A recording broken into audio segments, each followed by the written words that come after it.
And 24 hours later, he would count the dead cells in their aorta to see which foods were the most toxic cholesterol to the arteries.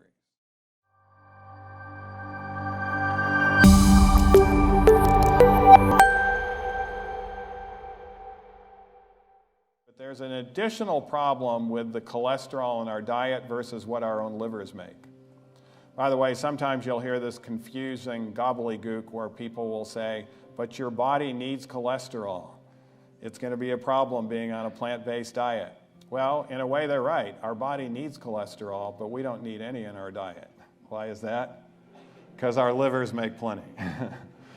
And we can actually train our livers to make more by what we're eating, which is not a good thing. We don't want to make more than we need. But the problem with cholesterol in the diet, Dr. Taylor showed in particular, was that the oxidized cholesterol is more damaging. And this was found out by studying a group of mothers in Louisiana. Actually, I'll tell you about that study next. First, I'll tell you about how Taylor discovered this. It was actually by having medical students. This is why we always like to have students with us. And so they looked up in the medical literature and they had found that no one had ever fed pure cholesterol to rabbits and monkeys.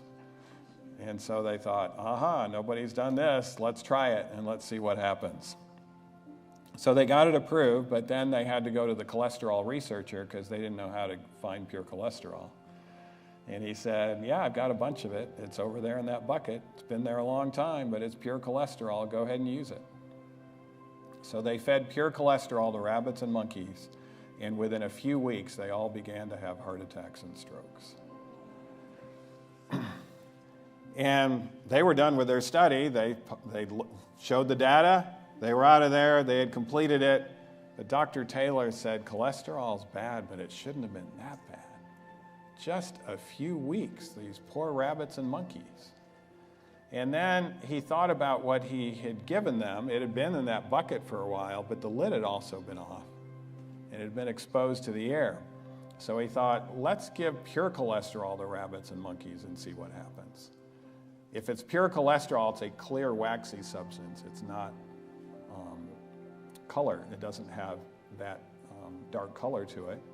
And so they fed pure cholesterol, and none of those monkeys and rabbits developed any atherosclerosis. Clean vessels. So that's when he realized, okay, the problem is oxidized cholesterol. And so he realized people don't just eat cholesterol, whether it's non-oxidized or not. They're eating food. And so he gave these monkeys this one food, and 24 hours later, he would count the dead cells in their aorta to see which foods were the most toxic cholesterol to the arteries. He found out the most harmful cholesterol to arteries are the cholesterol that's found in what? Custards. What are custards? Milk, eggs, and what else?